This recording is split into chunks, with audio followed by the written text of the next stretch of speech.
Volvemos al capítulo 13 y para comenzar queremos leer los versículos 9 y 10 que nos hablan de la primera bestia. Leamos. Si alguno tiene oído, oiga. Si alguno lleva en cautividad, va en cautividad. Si alguno mata a espada debe ser muerto. Aquí está la paciencia y la fe de los santos. Esta es sin lugar a dudas una de las declaraciones más impresionantes que encontramos en la palabra de Dios. Aquí él dice, si alguno, y esto lo dice 3 veces. Es una invitación al oído del hombre, es decir, al oído de cualquiera que escuche la palabra de Dios en cualquier momento y en cualquier edad. La fe viene por el oír y el oír por la palabra de Dios. Y también dice, el que tiene oído, oiga. Así es como comienza este mensaje. Si alguno tiene oído, oiga. Aquí nuevamente tenemos la unión de la libre voluntad y de la elección. Si alguno. Alguno quiere decir cualquier hombre, cualquier persona. Si alguno tiene oído, bueno, ¿no tienen todos oídos? Sí, pero hay algunas personas que no oyen aunque tienen oídos. Hay personas que sencillamente no escuchan para nada, no oyen. En cierta ocasión un hombre que ya se había jubilado gustaba de arreglar las cosas en su casa y su esposa era una de esas mujeres que gustan de hablar todo el tiempo. Ella era una persona muy buena, pero simplemente hablaba demasiado. Y este hombre jubilado tenía que utilizar uno de esos aparatos para ayudarle a oír, un audífono, y cuando él salía fuera de casa se lo quitaba, y lo hacía con cierto propósito.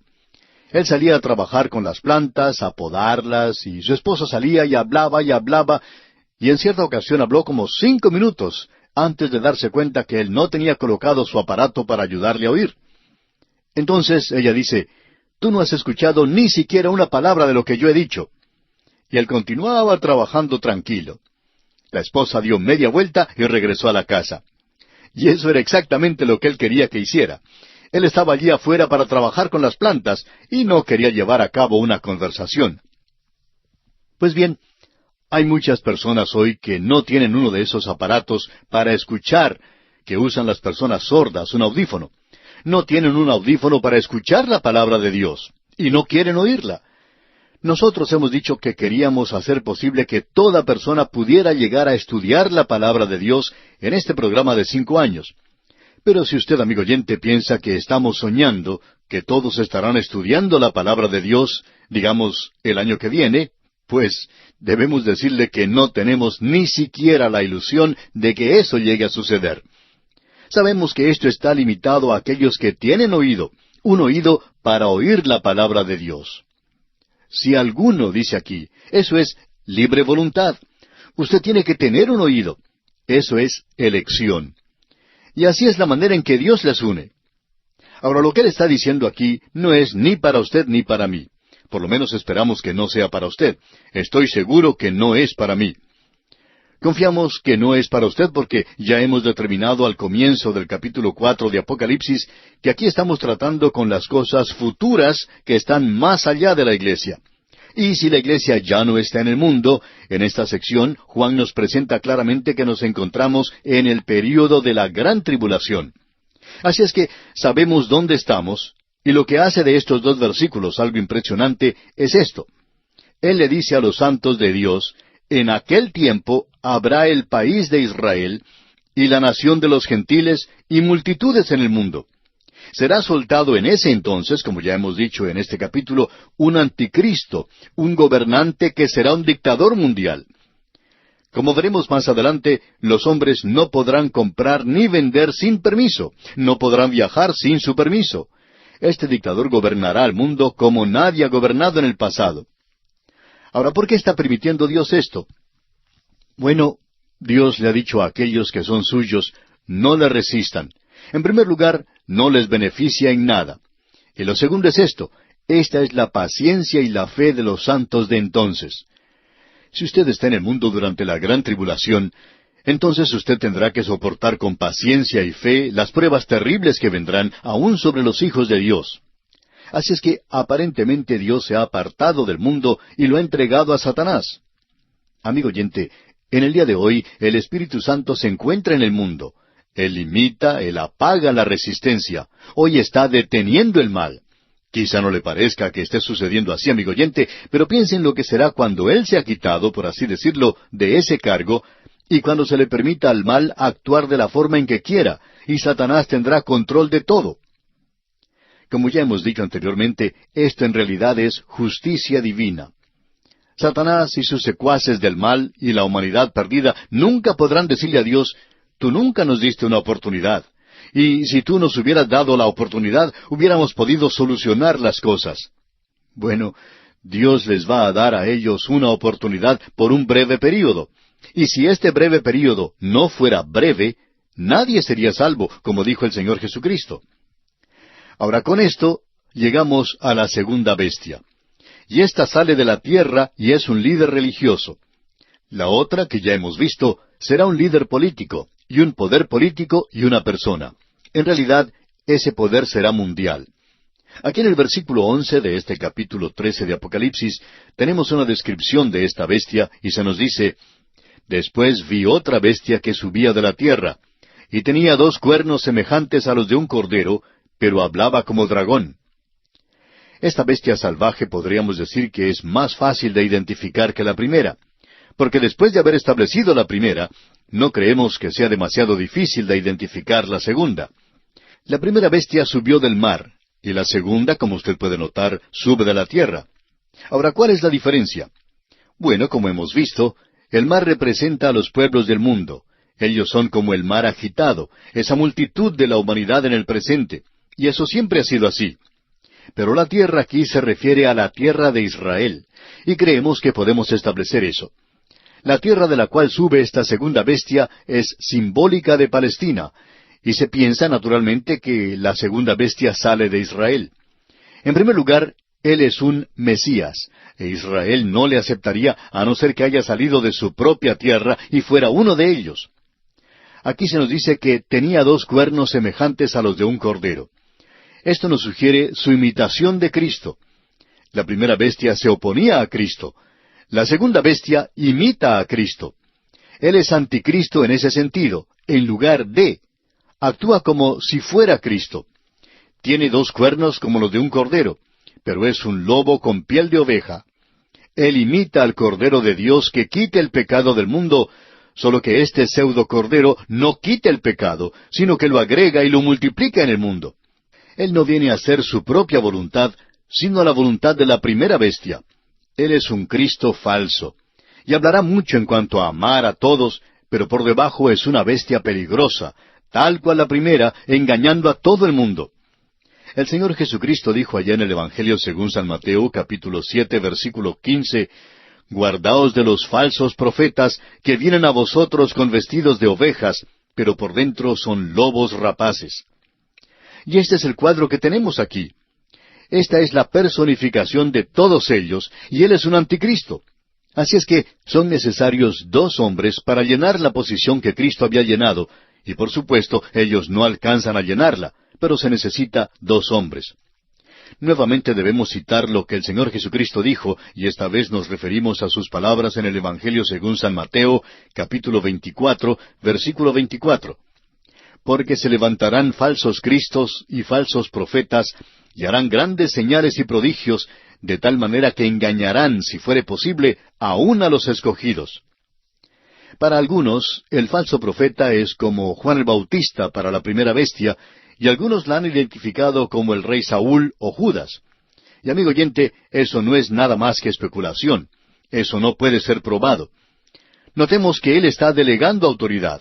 En el versículo 12 de este capítulo 13 de Apocalipsis leemos: «Y ejerce toda la autoridad de la primera bestia en presencia de ella, y hace que la tierra y los moradores de ella adoren a la primera bestia, cuya herida mortal fue sanada». Esta segunda bestia tiene la autoridad delegada de la primera bestia, lo que hace que sea superior a él. Pero él también está al mismo nivel, tiene el mismo poder. Esta bestia encabeza un movimiento para exterminar a la ramera de Apocalipsis capítulo 17. Y esa es la falsa iglesia que va a pasar a través del período de la gran tribulación. Juan ni siquiera distingue o dignifica a esa iglesia por nombre, porque no es una iglesia. La verdadera iglesia ya se ha ido, y esta es llamada una ramera. La iglesia había sido llamada la esposa de Cristo. Y aquí tenemos el último vestigio de una iglesia apóstata con todo su humanismo. Eso lo podremos apreciar cuando estudiemos el capítulo 17. Luego, el falso profeta le ofrecerá al mundo algo nuevo para adorar: la primera bestia, ese rey terco y obstinado, ese hombre de pecado, el último dictador mundial. No vamos a tomar el tiempo aquí para ver lo que otras escrituras nos dicen, pero aquellos que han estado con nosotros por algún tiempo saben que esto sale de nuestro estudio en Daniel, capítulo 11, versículos 36 al 39. También de Mateo, capítulo 24, versículo 24, lo cual acabamos de citar hace un momento. Y también en la segunda epístola a los Tesalonicenses, capítulo 2 y versículos 3 y 10. Aquí es presentada esta terrible bestia que va a ensalzar a la primera bestia a una posición de adoración.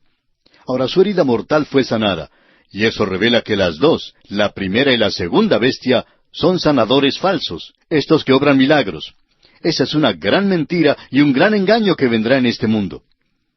Ahora, los versículos 13 y 14 de este capítulo 13 de Apocalipsis nos dicen: también hace grandes señales, de tal manera que aún hace descender fuego del cielo a la tierra delante de los hombres, y engaña a los moradores de la tierra con las señales que se le ha permitido hacer en presencia de la bestia, mandando a los moradores de la tierra que le hagan imagen a la bestia que tiene la herida de espada y vivió. Este falso profeta obra señales y milagros. Esto es lo que se nos dice. El Señor Jesucristo dijo eso.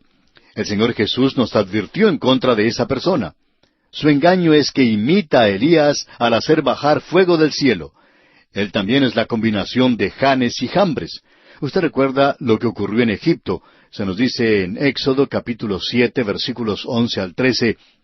Entonces llamó también Faraón sabios y hechiceros, e hicieron también lo mismo los hechiceros de Egipto con sus encantamientos, pues echó cada uno su vara, las cuales se volvieron culebras, mas la vara de Aarón devoró las varas de ellos.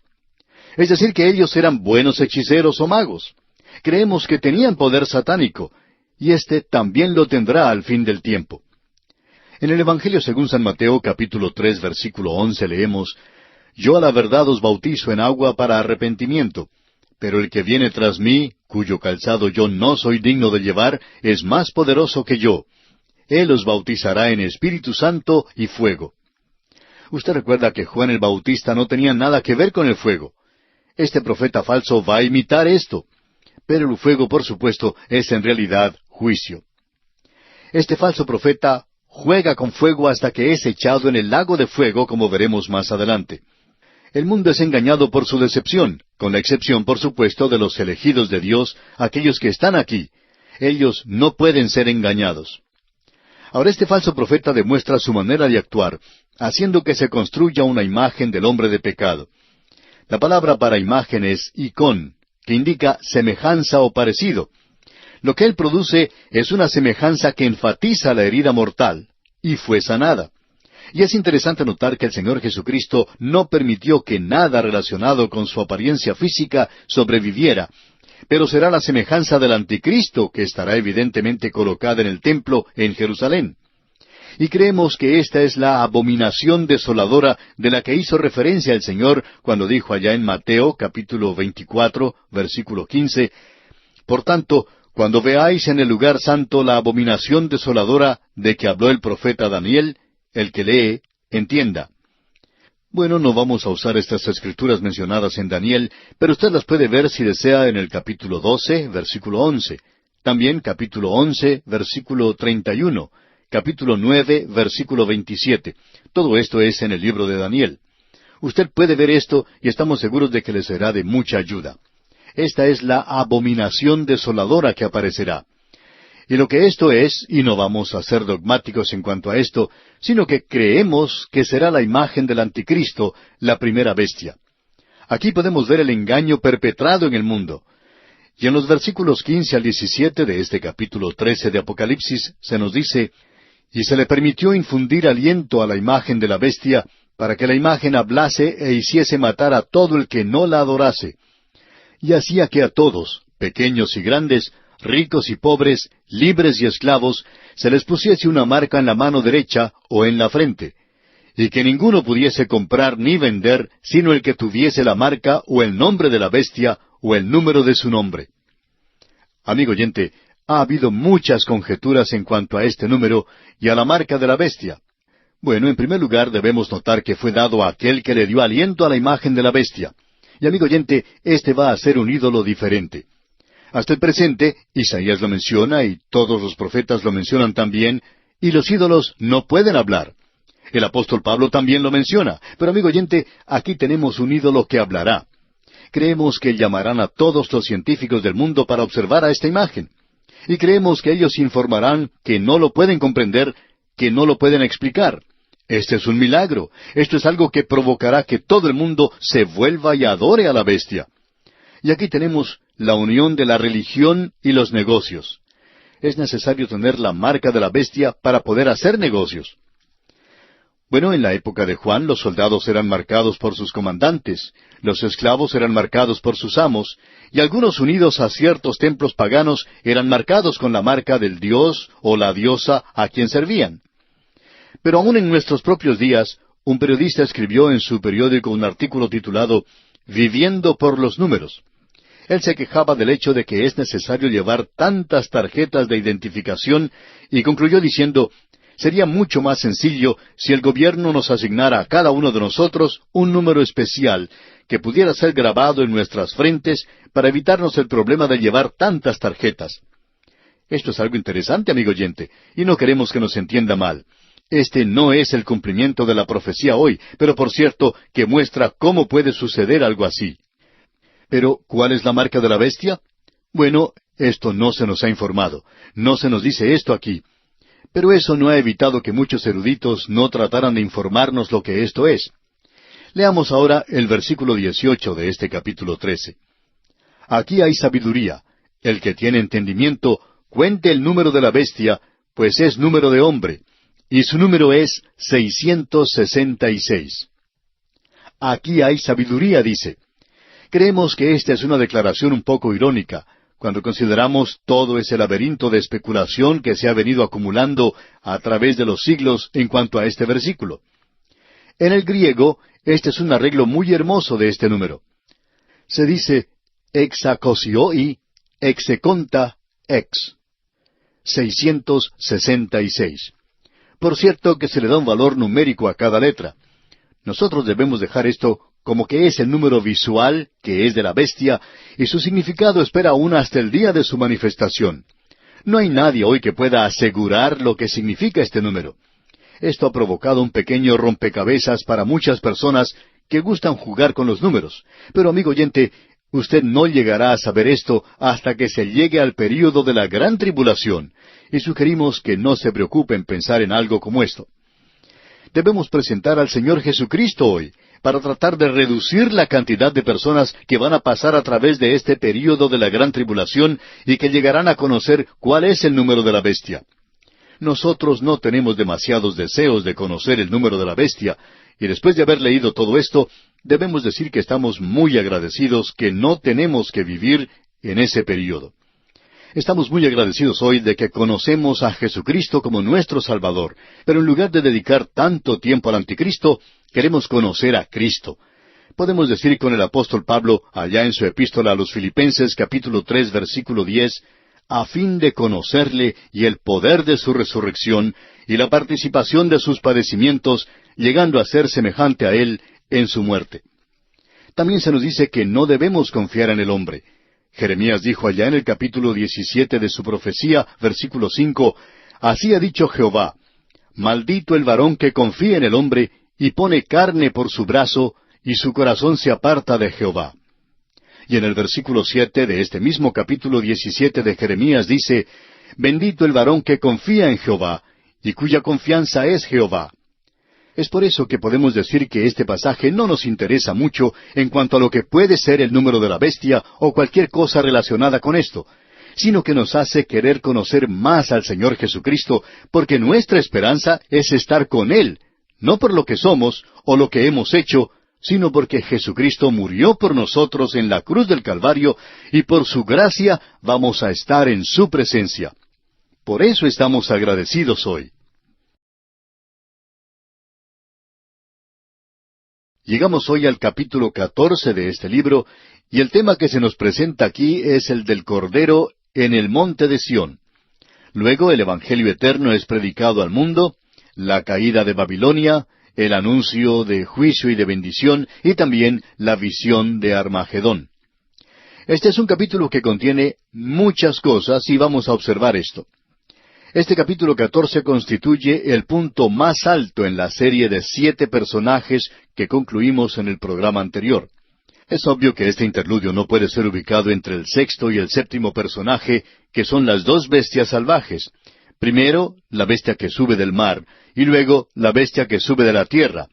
Estas dos bestias tenían que ser consideradas juntas. Son como hermanos gemelos siameses, y la continuidad entre ellas no podía romperse.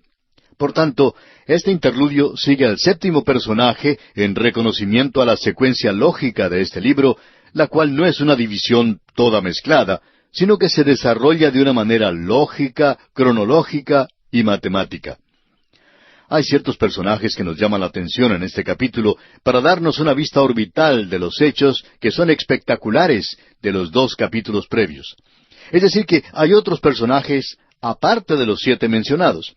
Es muy claro por lo que nos dice el capítulo 13, y lo mencionamos entonces, que este es el día más tenebroso, el día más horrible en la historia del mundo.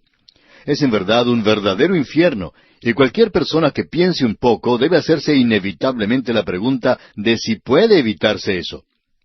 ¿Qué sucedió con el pueblo de Dios durante este período? ¿Pueden ellos pasar a través de este período hasta el fin con todas estas cosas contra ellos? Bueno, el pastor que comenzó con 144,000 ovejas ahora es identificado como el Cordero. ¿Y sabe cuántas ovejas tiene junto a él? No tiene 143,999 ovejas, sino que tiene 144,000 ovejas. Él no perdió ninguna de ellas porque Él las redimió y Él las selló y las guardó porque Él es el gran pastor de las ovejas. Y estas ovejas que son de otro redil no son de este redil, es decir, del redil donde estamos nosotros en el presente. Él logró que todas estas ovejas pasaran a través de este período. Y este es el cuadro que tenemos ante nosotros al comenzar este capítulo 14. Él es quien tendrá la última palabra, no serán las dos bestias. El Señor Jesucristo será el que tenga la última palabra, el Cordero. Y este no es el Cordero que habla como un dragón, este es el Señor Jesucristo mismo. Y siendo que Él va a tener la última palabra, Babilonia va a caer. Esta será la gran capital política, la gran capital comercial, la gran capital religiosa del mundo durante la gran tribulación. Caerá y los seguidores de la bestia serán juzgados. Muchos de los creyentes fueron mártires, pero ellos no salieron perdiendo, sino que ganaron. Y nuevamente decimos con Calvino, preferimos estar del lado que parece estar perdiendo en el presente, pero que ganará al final, en lugar de estar del lado que parece estar ganando hoy, pero que perderá eternamente. Nos gusta mucho estar del lado ganador. Ahora se nos dice entonces que ellos son mártires y que sus obras les seguirán. Él les va a recompensar. Y el Cordero está regresando a la tierra. Vamos a ver esto en el capítulo 19, y se acerca la mañana. Las tinieblas se apartarán, y el sol de justicia se levantará con sanidad en sus alas. En primer lugar, tenemos aquí el cuadro del Cordero con las 144,000 ovejas. Y esto se nos presenta en los primeros 5 versículos de este capítulo 14 de Apocalipsis. Leamos el primer versículo de este capítulo. Después miré, y he aquí el Cordero estaba en pie sobre el monte de Sión, y con él 144,000 que tenían el nombre de él, y el de su padre, escrito en la frente. Juan dice aquí, después miré. Esto indica que Juan aún es un espectador de estos hechos. Y la historia continúa desarrollándose frente a él, y el Cordero aquí es el Señor Jesucristo. Ya hemos visto esto en el capítulo 5 de Apocalipsis. No vamos a regresar allí hoy, pero lo vimos en el versículo 6, versículo 8, versículo 12, versículo 13, luego en el capítulo 6, versículo 1, y en el capítulo 13. Pero ahora vemos al Señor Jesucristo como el Cordero. Y hay algo que debemos aclarar aquí, y es que el monte de Sión es en realidad Jerusalén. No vale la pena tratar de resolver esto o de ubicarlo en cualquier otro lugar excepto donde debe ir. y esto es Jerusalén. Y lo que tenemos aquí es un cuadro pacífico, una escena verdaderamente pastoral. Eso es lo que abre el reino milenario sobre la tierra. Y el Señor Jesús va a reinar desde Jerusalén. Él la llamó la ciudad del gran rey. Y luego en el Salmo 2, versículo 6, podemos ver algo que puede aclararle a usted si tiene alguna duda en cuanto al monte de Sión. Allí dice, pero yo he puesto mi rey sobre Sión, mi santo monte. Es la intención de Jehová el poner al Señor Jesucristo sobre el trono de David y Jerusalén, y específicamente el monte de Sión. Ahora creemos que los 144,000 mencionados aquí son aquellos que fueron sellados allá en el capítulo 7. Reconocemos que hay algunos problemas relacionados con este punto de vista, pero ellos pasaron a través de la gran tribulación de la misma manera en que esos 3 jóvenes hebreos pasaron a través del horno de fuego ardiente. Y debemos notar que el Cordero está parado junto a ellos en el monte de Sión, y aunque Él es en su persona el Cordero, Él también es el pastor. Él comenzó con 144,000 y llegó al final de la gran tribulación no con 143,999, sino con 144,000. Él los tiene a todos, no perdió a ninguno. Y en este día y hora, cuando las presiones de Satanás nos oprimen, el Cristo viviente y victorioso está dispuesto a ayudarnos. Amigo oyente, que usted y yo podamos llegar a conocerle mejor, para que nos podamos acercar más a Él y para que Él signifique más para nosotros y que Él llegue a ocupar un lugar más grande en nuestras vidas día a día. Estamos convencidos personalmente, en nuestra propia experiencia, que el Señor Jesucristo en persona es la respuesta. Es tan fácil decir que Jesús es la respuesta. Y cuando uno ve esto, tiene que preguntarse, ¿cuál era la pregunta? Bueno, Él es la respuesta a todos estos problemas que enfrentan los hombres hoy, quienes están tratando de desarrollar algún pequeño método, algún pequeño sistema que pueda resolver todos los problemas de su vida, de su hogar, de su trabajo, de su iglesia y cosas por el estilo.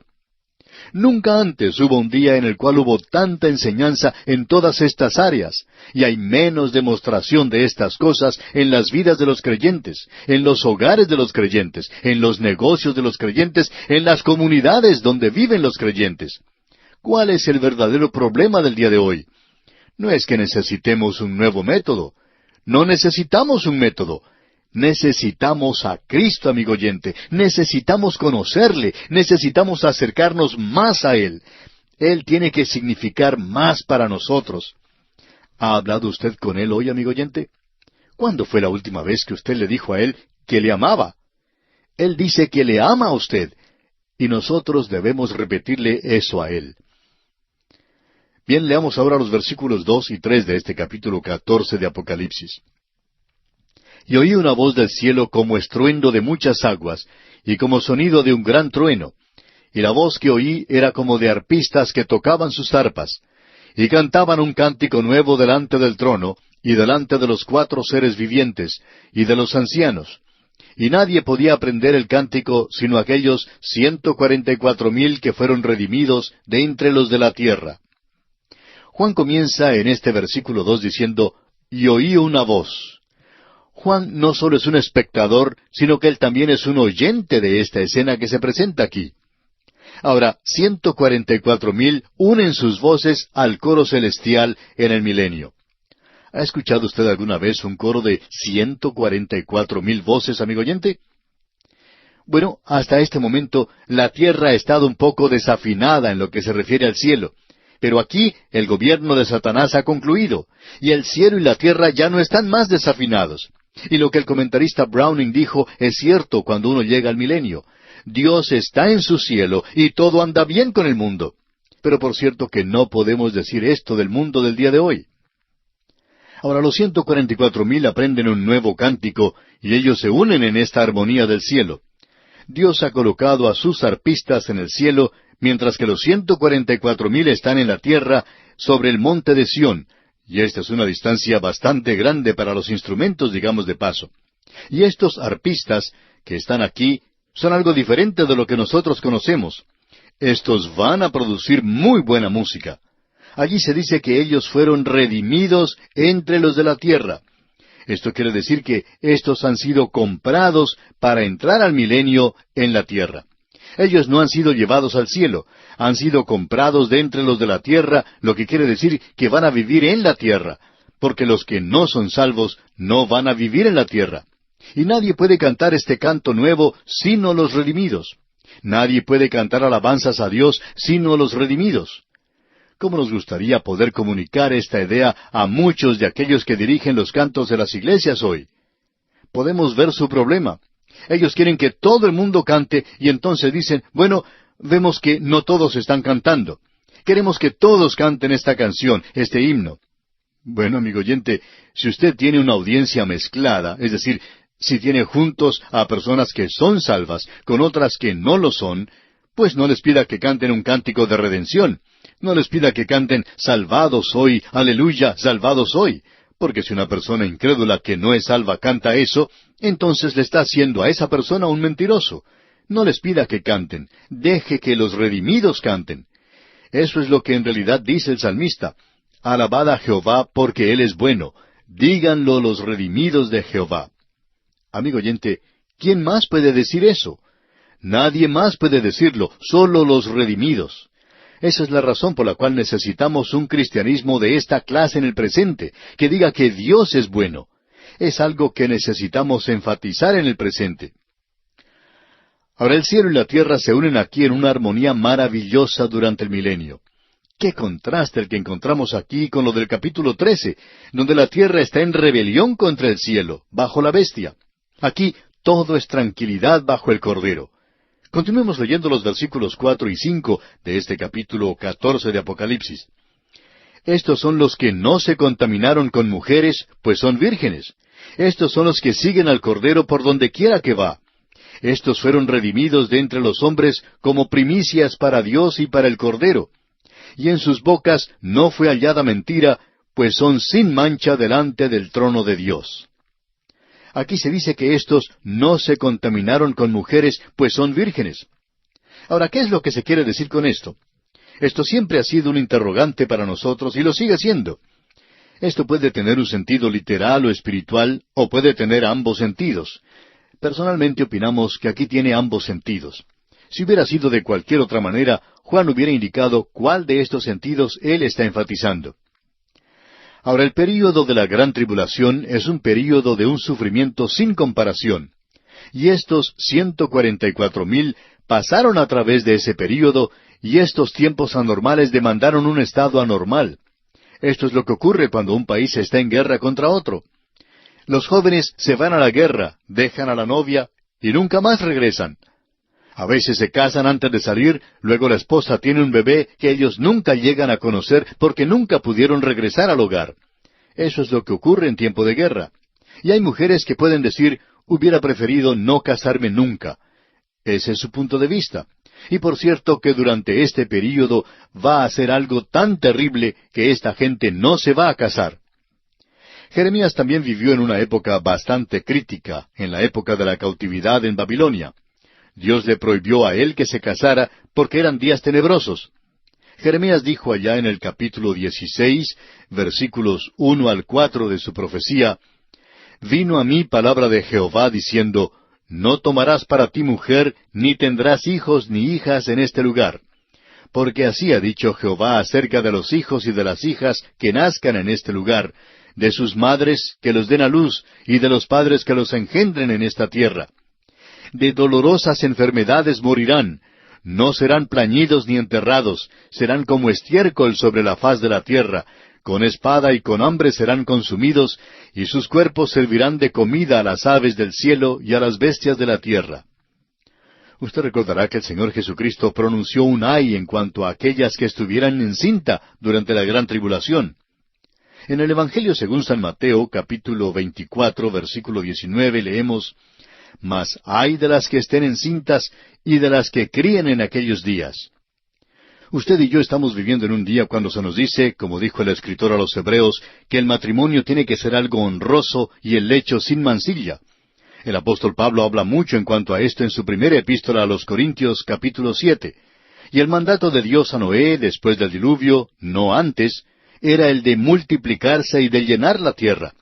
Y esta no es una escritura que se puede aplicar hoy a un mundo que tiene que hacerle frente a una explosión demográfica, y en un momento cuando los creyentes pueden ver que se acerca el fin de las edades. Durante la gran tribulación habrá un énfasis exagerado en cuanto al sexo, y obviamente prevalecerá la inmoralidad. No va a ser un tiempo muy bueno para casarse durante el período de la gran tribulación. Ahora, los 144,000 se habrán mantenido aparte de los pecados de la gran tribulación y habrán considerado esto como adulterio en el sentido espiritual, y también queremos mencionar esto, que la idolatría era clasificada como fornicación espiritual en el Antiguo Testamento. El ejemplo clásico lo tenemos allá en el capítulo 16 de Ezequiel, y allí encontramos la severa acusación contra la fornicación y el adulterio que era idolatría. Los 144,000, pues, se han guardado a sí mismos de la adoración de la bestia y su imagen durante la gran tribulación. Así es que, amigo oyente, cuando dice aquí, estos son los que no se contaminaron con mujeres, pues son vírgenes, aparentemente quiere decir que se guardaron a sí mismos de la inmoralidad del período de la gran tribulación, aunque no se habían casado. Debido a la severidad de esa época en que les tocó vivir, ellos no se casaron ni se entregaron a la inmoralidad de ese período. Y también creemos que esto puede representar dos cosas: que la fornicación y el adulterio es llamado eso en el Antiguo Testamento y quiere indicar idolatría, significa adorar un ídolo. Así es que aquí tenemos una vista de ambas cosas. Tenemos aquí el sentido literal y el sentido espiritual, y creemos que ambas cosas son razonables. Estamos en el capítulo 14 y vamos a regresar a los versículos 4 y 5. Acabamos de pasar a través del período de la gran tribulación, es decir, lo hemos estado estudiando aquí, y hemos mirado de manera especial estas 7 personalidades tremendas que se nos presentan aquí, y después de esto tenemos aquí un paréntesis que presenta algunos detalles más sin los personajes. Algunos de esos personajes que hemos observado han sido verdaderamente terribles y han revelado lo horrible que va a ser la gran tribulación. Amigo oyente, hace ya varios años surgió un punto de vista que enseña que los creyentes y la iglesia van a pasar a través del período de la gran tribulación. Y en un artículo que apareció en una revista, escrita por un laico, este señor tiene la audacia de escribir lo siguiente. Escuche usted. En el día de hoy existe un movimiento superficial del cristianismo. Aquellos que no tienen raíces profundas en Cristo, que tratan de apartarse de la idea de que Dios probará a su pueblo con la tribulación, o que Él utilizará el sufrimiento para ayudarle a la iglesia a prepararse como la esposa de Cristo. Muy claramente, por cierto, el sufrimiento es el camino a la gloria. A eso hemos sido llamados. ¿Por qué? Porque Cristo también sufrió, dejándonos un ejemplo para que siguiéramos en sus pasos. Como resultado de esta forma de pensar, yo ya no enseño más a los creyentes que ellos no van a pasar a través de la tribulación. Quizá no sea así, pero puedo hacer más por ellos preparándolos para que hagan frente a esta prueba en su nombre, que enseñándoles que el Señor va a arrebatarlos y sacarlos de la hora de la prueba. Y este Señor indica el versículo 13 de Efesios capítulo 6, diciendo que existe un gran crecimiento en la persona que toma toda la armadura de Dios para que pueda resistir en el día malo. Y amigo oyente, el período de la gran tribulación no es llamado el día malo, es llamado el día de la ira de Dios, el gran día de la ira de Dios. Así es como se habla de él en la Biblia. ¿Cómo es posible que uno pueda leer lo que hemos leído y estudiado y creer que esto va a purificar a la iglesia al pasar por un período como este y hacer declaraciones que la esposa se prepara a sí misma? ¿Qué piensa usted que Cristo hizo cuando Él murió en la cruz? Él nos preparó allí, y usted y yo nunca vamos a llegar a ser dignos de entrar en su presencia. Vamos a entrar en Cristo. Y amigo oyente, usted no puede agregarle nada a esto. Y hoy existe esa idea de tratar de equiparar esa hora de prueba con el gran día de la ira de Dios que está aproximándose sobre la tierra. La iglesia ha sido librada de eso. El Apocalipsis ha presentado esto claramente.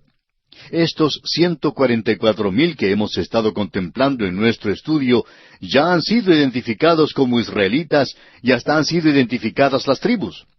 Así es que no hay manera de decir que esta es la iglesia. Y esa gran multitud de gentiles son gentiles. Ellos no son la iglesia, la esposa de Cristo. Esos 144,000 han pasado a través de ese período y hemos visto que Dios es capaz de guardarlos en ese período de la gran tribulación. No es asunto de que Dios puede guardar a la iglesia en el período de la gran tribulación. Por supuesto que lo puede hacer si ese fuera su plan y si fuera su voluntad. Pero ese no es el plan ni la voluntad de Dios según la palabra de Dios. El Señor Jesucristo dijo que Él iba a protegernos de esa hora que viene en la tierra, de esa hora terrible de prueba que se aproxima. Permítanos expresarlo de la siguiente manera. La iglesia no va a pasar a través del período de la gran tribulación, pero nosotros vamos a tener un poco de tribulación. Creo que todos nosotros tenemos nuestros problemas y dificultades y pruebas. No conocemos a ningún creyente que no tenga problemas y dificultades. Y parecería que, mientras más maravilloso es el santo de Dios, más tiene que sufrir. Pero aquí es donde Dios nos está desarrollando hoy como sus hijos. Nosotros nunca llegamos a ser santos maravillosos de Dios. Sencillamente somos sus hijitos, inseguros, subdesarrollados, y cuando lleguemos a su presencia, no vamos a estar allí porque hemos pasado a través de la gran tribulación. Amigo oyente, la gran mayoría de la iglesia va a perderse, por así decirlo, en la gran tribulación. Millones durante 2000 años han muerto y han ido ya a estar a la presencia de Cristo. Espero que usted no vaya a decir que Él les hará regresar para que puedan pasar a través de la gran tribulación. No creemos eso. La mayoría de los que pertenecen a las iglesias no pasarán por ese período. Puede que haya un porcentaje muy pequeño y probablemente le puede gustar a usted adoptar la opinión de que esa gente lo necesita. Pensamos que esa gente que cree que la iglesia va a pasar a través de la gran tribulación siente como que yo debería pasar por ella, que yo me lo merezco. Y en eso estamos de acuerdo. Pero también yo merezco el infierno. Sin embargo, no voy a ir allí porque Cristo murió por mí. Y he confiado en Él y no voy a pasar a través del período de la gran tribulación. ¿Por qué? Porque Él murió por mí y me salva por su gracia. Amigo oyente, ¿no puede Él que dice que es rico en gracia, no puede Él librarme de todo esto? El autor de estos estudios bíblicos, el Dr. J. Vernon McGee, compartía en una ocasión que el Señor le había librado de las pruebas que tuvo que soportar y cómo el Señor había sido maravilloso para con él y cómo le había sanado del cáncer, ya que tuvo que ser operado 2 veces y aún estaba vivo, y sentía como que había pasado por un pequeño período de tribulación. Y un predicador le dijo, ¿sabes una cosa? Puedo detectar la diferencia en tu ministerio después de haber pasado por todo esto. Y amigo oyente, creemos que el Señor permitió todo esto en la vida del Dr. McGee con un propósito. Pero el decir que Él había pasado por la gran tribulación y que debía pasar por el período de la gran tribulación, nos hace pensar si esos hermanos han sufrido alguna vez verdaderamente por Cristo. Nos preguntamos cuánto sufrimiento han soportado estas personas que hablan de esa manera. En cierta ocasión, un predicador, mientras comía una apetitosa cena, hablaba de que la iglesia iba a pasar a través de la gran tribulación, y él hablaba de la gran tribulación sin darle demasiada importancia, como que la iglesia iba a ir de paseo, o que quizá debería soportar un verano muy caluroso, o pasar por alguna experiencia de falta de energía, o cosa por el estilo. Pero este hombre nunca pensaba que esto llegara a ser algo terrible. Pero hemos visto que se nos presenta esto aquí en Apocalipsis. ¿Es que tenemos una representación falsa de parte de Dios aquí? Está diciendo, yo quiero asustarles a ustedes, voy a contarles lo terrible que va a ser la gran tribulación, pero no va a ser así. Bueno, amigo oyente, hay lugares donde Él utiliza símbolos. ¿Y sabe por qué utiliza símbolos? No porque usted puede evaporarlos o dejarlos de lado, sino porque la realidad que ese símbolo representa es peor que el símbolo mismo. Muchas de estas cosas superan toda descripción. Aún Dios no puede comunicarnos, no porque Él no pueda hacerlo en sí, sino porque nosotros somos sordos. Él ya nos dijo eso, y nosotros no siempre llegamos a comprender. Tememos que hay muchas personas que no parecen captar todo esto, que la tribulación es algo verdaderamente terrible. Y esto es algo milagroso. Estos 144,000 pasaron a través de la gran tribulación. Él no perdió ninguno de ellos. ¿Por qué? ¿Porque eran personas fuertes y robustas? No, amigo oyente, ellos vencieron por la sangre del Cordero. Ahora, en el versículo 4 se nos dice que ellos son primicias para Dios y para el Cordero. Esa es una referencia directa a la nación de Israel. El apóstol Pablo dice en su epístola a los Romanos capítulo 11 versículos 15 y 16, porque si su exclusión es la reconciliación del mundo, ¿qué será su admisión sino vida de entre los muertos? Si las primicias son santas, también lo es la masa restante, y si la raíz es santa, también lo son las ramas. Así es que estas son las primicias. Así es como es descrita Israel, en especial estos 144,000. Estos van a llegar a ocupar un lugar muy singular en el reino milenario. Ellos serán evidentemente la vanguardia con el Cordero, cuando Él regrese a establecer el reino. Eso lo vemos en el capítulo 19 de Apocalipsis. Se nos dice en cuanto a ellos, y en sus bocas no fue hallada mentira. ¿Por qué? Esto indica que ellos no participaron en esta gran mentira de la bestia cuando utilizó esas maravillas engañadoras. Ellos no creyeron en eso. Usted recuerda que el Señor Jesucristo dijo que si fuera posible, los escogidos serían engañados. Pero estos no son engañados, no lo fueron. Ellos son sin mancha. ¿Por qué son sin mancha? ¿Porque han pasado a través de la gran tribulación y han sido purificados? No, amigo oyente, están vestidos de la justicia de Cristo. Así es como nosotros nos vamos al cielo. Yo no voy al cielo porque pienso que soy bueno, porque no lo soy. Y volvemos a repetir que si usted nos conociera como nosotros nos conocemos a nosotros mismos, de seguro usted apagaría su radio en este instante. Pero un segundo, amigo oyente, no haga eso porque si yo le conociera a usted como se conoce usted a sí mismo, yo no le estaría dirigiendo la palabra. Pero ya que ambos somos como somos, pecadores y salvos por la gracia de Dios, permítame continuar y usted continúe escuchando. Vamos a ver ahora lo que nos dicen los versículos 6 y 7. Y aquí tenemos la proclamación del Evangelio eterno. Vi volar por en medio del cielo a otro ángel que tenía el Evangelio eterno para predicarlo a los moradores de la tierra, a toda nación, tribu, lengua y pueblo. Debemos notar que esto está limitado a quienes moran sobre la tierra. Y el versículo 7 continúa, diciendo a gran voz, temed a Dios y dadle gloria, porque la hora de su juicio ha llegado, y adorad a aquel que hizo el cielo y la tierra, el mar y las fuentes de las aguas.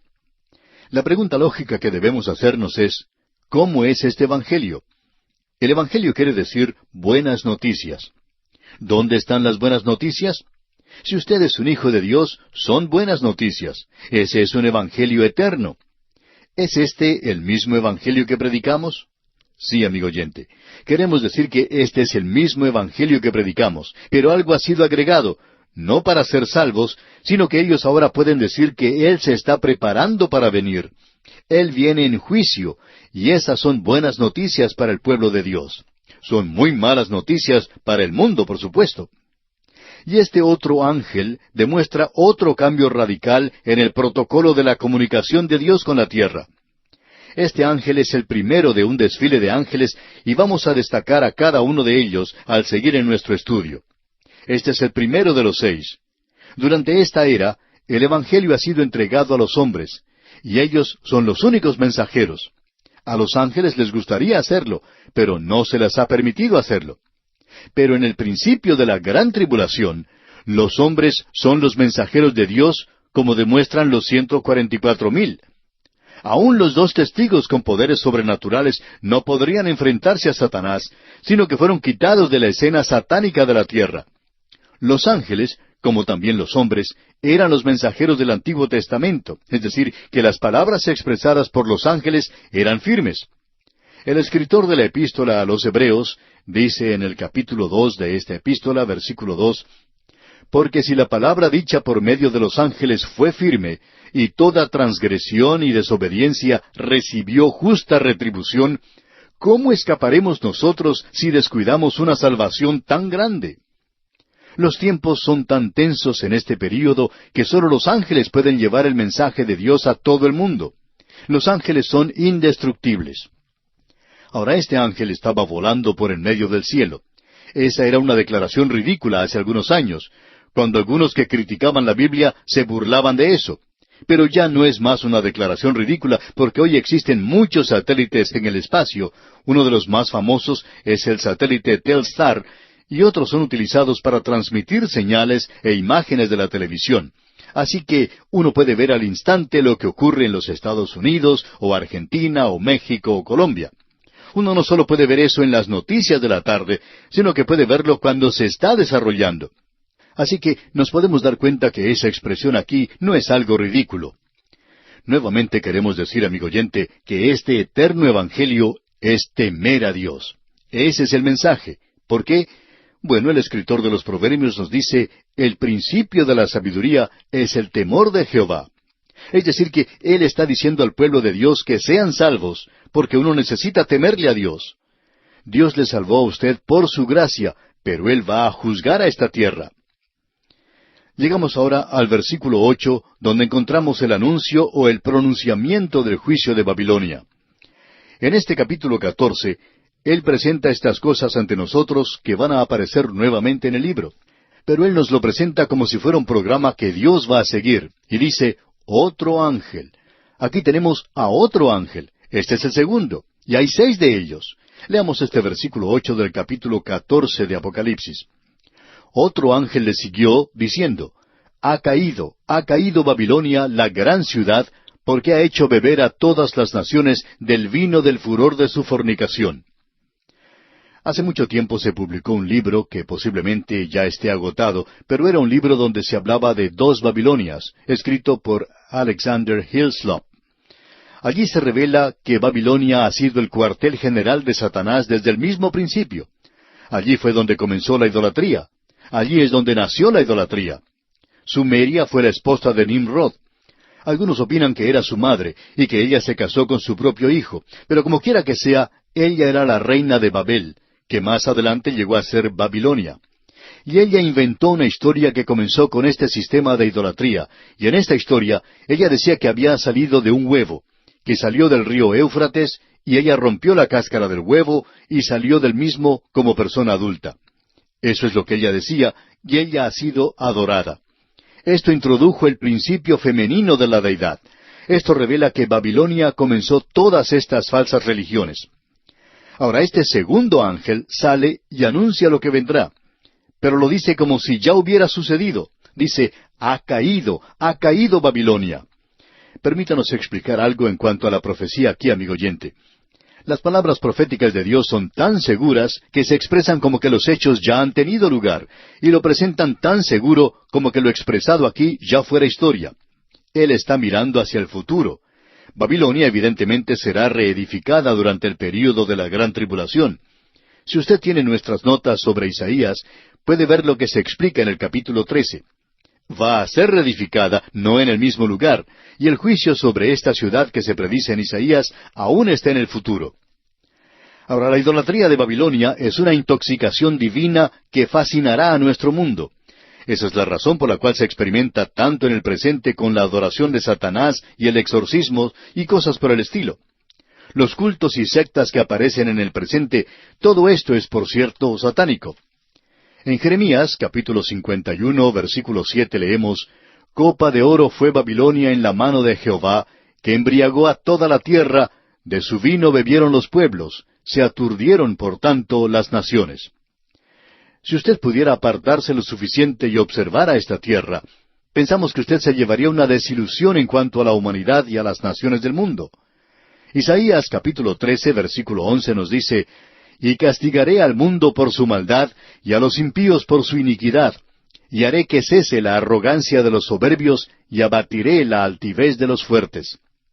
Y nuevamente debemos decir que en Jeremías capítulo 25 tenemos que la ira de Dios viene sobre este mundo, y en Isaías capítulo 13, versículo 19 leemos, Y Babilonia, hermosura de reinos y ornamento de la grandeza de los caldeos, será como Sodoma y Gomorra a las que trastornó Dios. Ese es un juicio sobre Babilonia que vamos a ver, una Babilonia religiosa en el capítulo 17 de Apocalipsis y la Babilonia comercial en el capítulo 10.